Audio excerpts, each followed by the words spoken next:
Draves.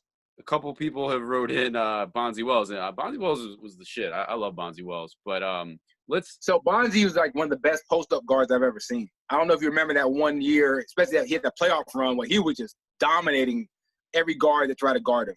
He was fun to watch, man.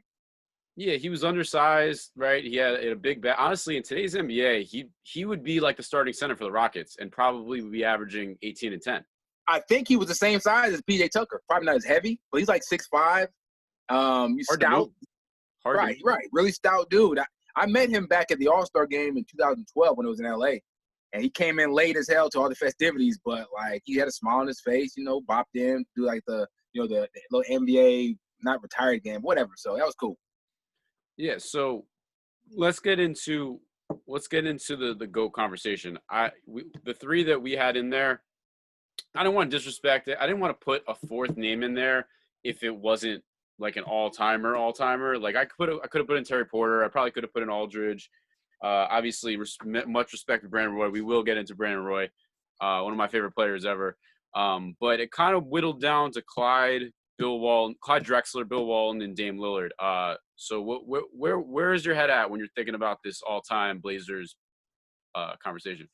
I'm thinking injury. That's nothing that's come to mind when I think about the Blazers. Terrible injury luck, all the way back to Sam Bowie, and then Bill Walton, and then Brandon Roy, which the reason I think Brandon Roy is not really in the running. How many years did Brandon Roy play for the Blazers? Brandon Roy, so I didn't put the number of years. I probably should look that up. But he was. That's all good. If you got a chance to look it up right now, I'm gonna guess, and maybe as the show goes on, we have a chance to check it out. I'm gonna say he had 5 good years, like 5 great All-Star years, and then the injury started. I feel like maybe 4 or 5.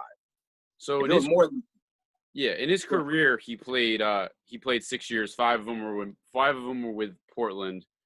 And then I think one of those years was injury riddled, so probably like 4 good years, and they tried to come back, I think.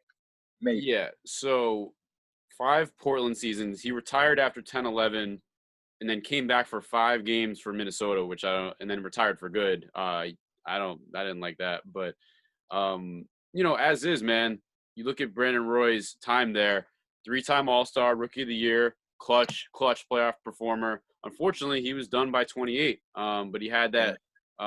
He had a great run, super clutch. I don't know microfracture surgery that got him? Yeah, microfracture on his knee, right? I think it was. I don't know if you saw. There's an awesome quote by Kobe, and he was like, Brandon Roy is like the only player other than me that had no weaknesses on offense. Like I couldn't figure him out. He was a nightmare. And from Kobe, that means everything. And that's what I think about Brandon Roy. Like there's nothing he really couldn't do on the court. I remember he had pull-up jumpers. He could hit threes. He had a tight enough handle. He could run points sometimes. I remember him, he wasn't the biggest guy. I think maybe 6'5". Yep. But he had a strong body. I remember him posting up a little bit. I remember he had he was an explosive scorer. So Brandon Roy, man, without injuries, we're definitely talking about him in this vein. You know what I'm saying? I think he was almost a 25-point per game scorer in Portland. Yeah. So I think he was one of those 25, 5-5 guys. Basically, no weakness. I don't think he was a terrible defender. He wasn't great lockdown, but I remember him being capable. So that really sucks that injuries. And again, that's the story of the Blazers, man, and that's tough. Yeah, Brandon Roy definitely special shout out, honorable mention. His 5-year average as a Blazer was 19 points, 4.7 assists, 4.3 rebounds.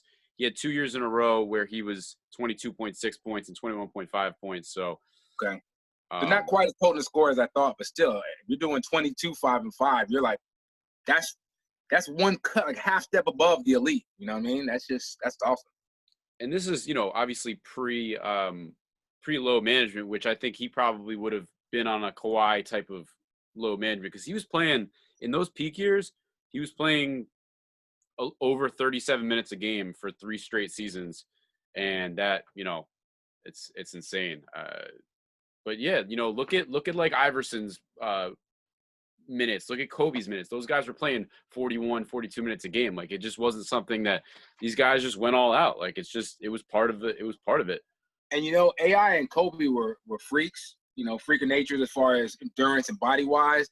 Brandon Roy was again half step below. He just couldn't hold up to that load. And injuries are it's bad luck too. So yeah, man, we could play. That's a good what if.